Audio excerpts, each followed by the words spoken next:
Welcome to part 3 of the Yeticast Halloween Special, where I'm sifting through the remains of a nightmare on Elm Street to figure out what happened to the horror icon.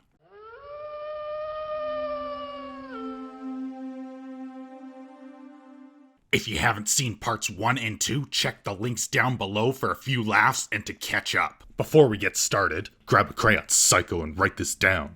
Subscribe, motherfucker. After a series of psychosis-inducing films, we get to one of the best movies in the franchise, Wes Craven's New Nightmare. It takes place in the real world, with much of the original cast playing themselves. Freddy has been summoned into reality through the previous films. Apparently, the movies acted as a Pokeball for an ancient supernatural entity. Only this time, Freddy has given up his dream of becoming a stand-up comedian and returned to his horror roots. It's a welcome change to see him embrace his dark side like Darth Vader. You only knew the power of the dark side. But to become real, he must kill Heather Langenkamp, who played Nancy in the original film. And to accomplish this goal, he tries to use her son Dylan. The slow build of tension is a welcome reprieve from the in-your-face march of Schwarzenegger one-liners. The viewer has time to connect with the cast and get invested in the universe. They feel the paranoia that Heather and Dylan experience. Maybe the previous film set the bar so low that it has me seeing a masterpiece. Happy Father's Day. Or something that won't leave residual scarring on my brain. Rocky, do you think you have brain damage? I don't see any. After 2 employees that Heather saw die in her dream fail to show up to work, Heather's husband Chase rushes home. On his way, he becomes too relaxed listening to the smooth sound of jazz and crashes. Well, in actuality, he's sliced and diced by Freddy like an industrial-sized slap chop. Tired of your clothes getting ruined because of teen blood splattering all over you? Or your blades getting dull from striking bone? Get the Freddy slap chop. It cuts through tendons and bones with ease. Never ruin your outfit again. Get the Freddy slap chop so you can slay in style. Freddy continues to worm his way into Dylan's mind, making him do increasingly weird things, ultimately pushing him to the brink of exhaustion out of fear of falling asleep. After Chase has been diced and Freddy has tormented Dylan, Heather takes him to the hospital for tests. See, in order to become real, Freddy needs people to believe in him and be sufficiently afraid. In the past, Heather has dealt with unhinged fans harassing her, so she believes the voices are from some crazy guy trying to spook her. There's some flaws in this plot point, as it doesn't explain why the crew members and Chase could be killed so easily.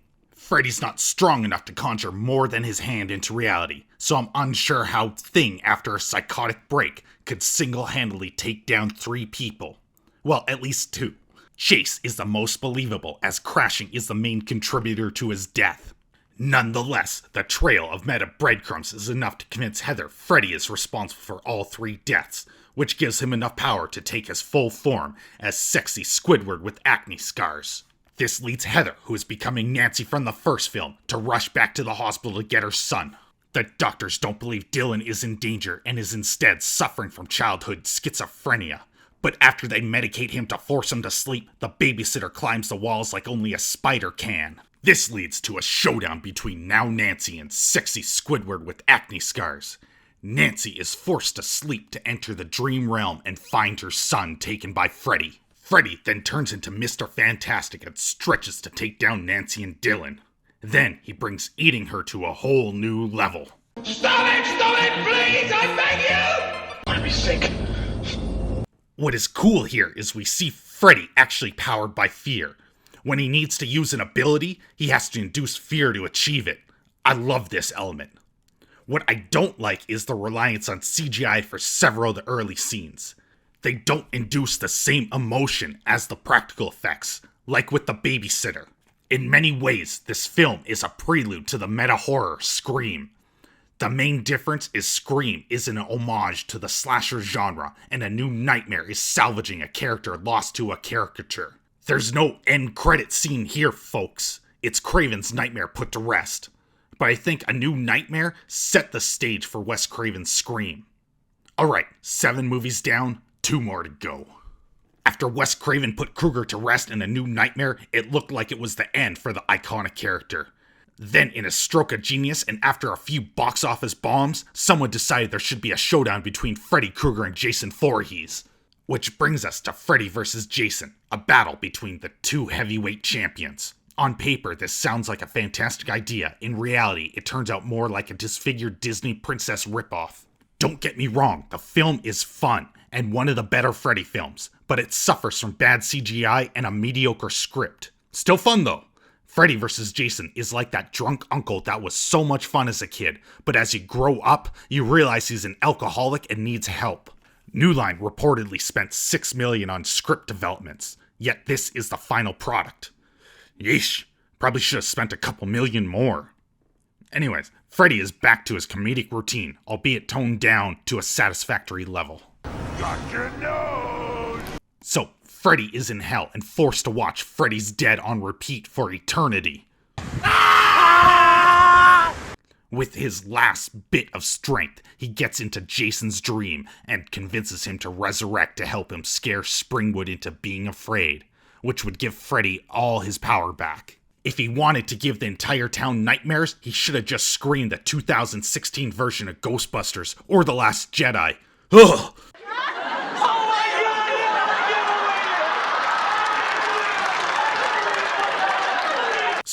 Sorry. Something shouldn't be joked about.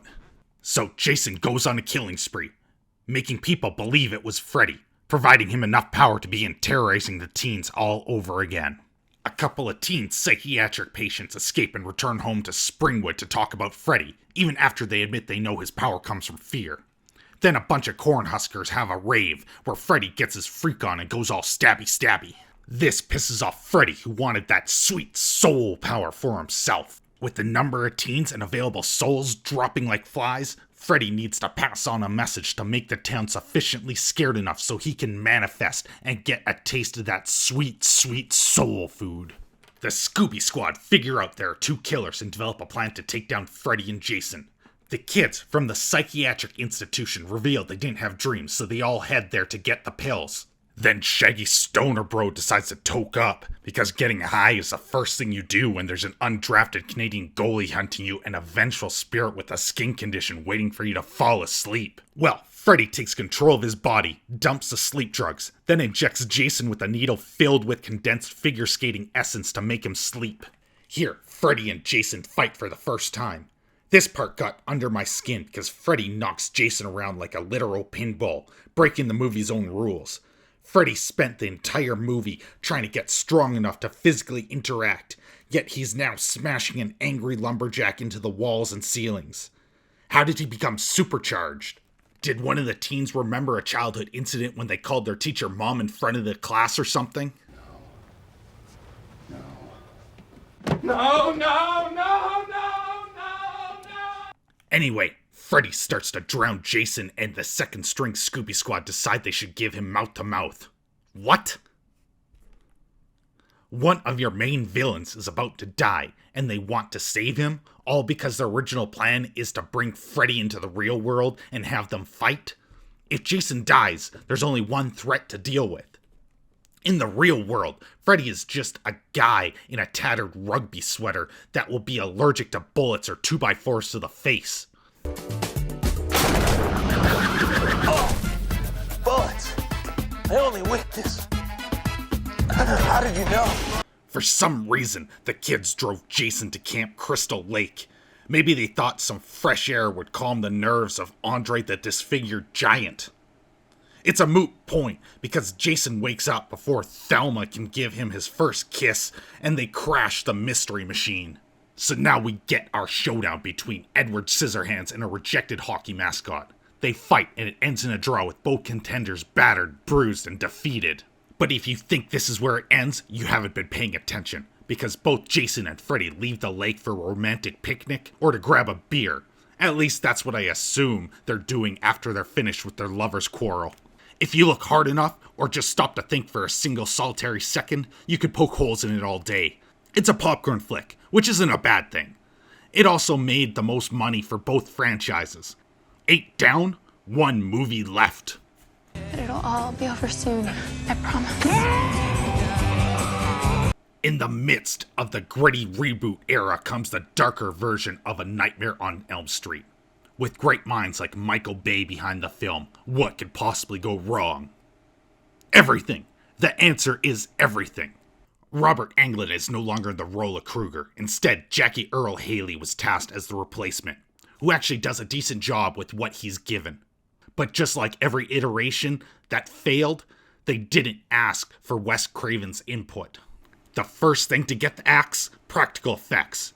Instead, we get soulless CGI taking its place.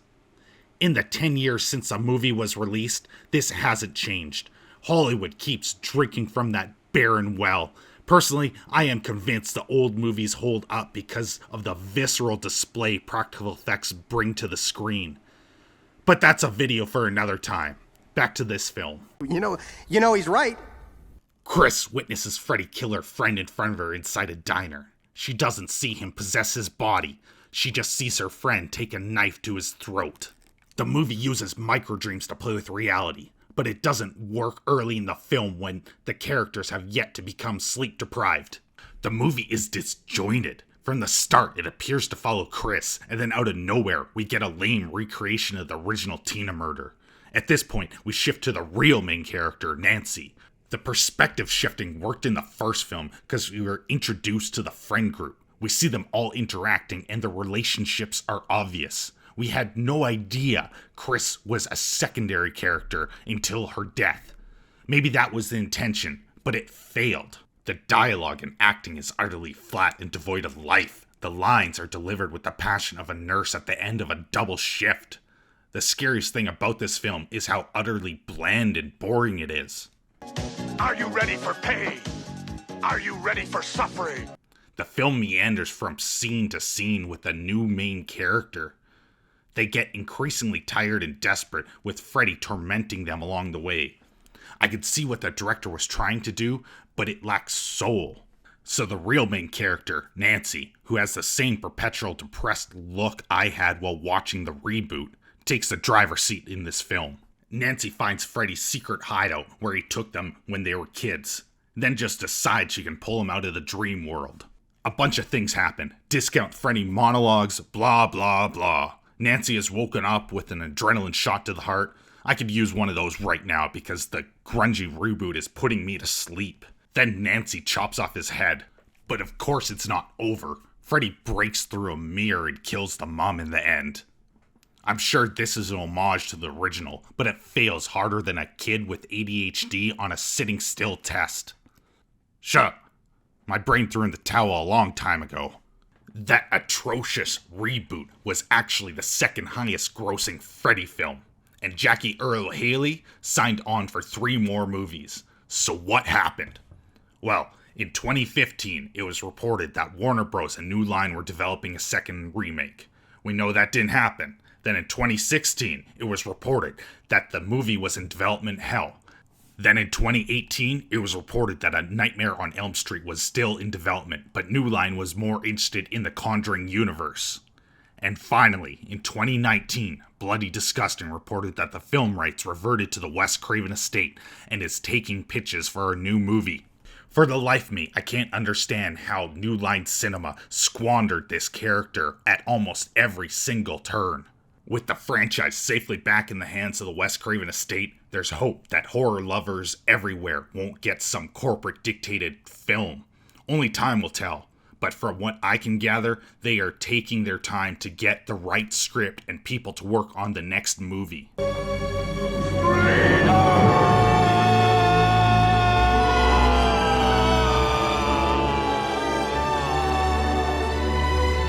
Is it over? Please tell me it's over. Oh God, it's finally over. That's it. That's the end of the Halloween special. Thanks for listening. Now, subscribe, share, and like the video. If you don't, you'll become Yeti food. Now scram before I change my mind.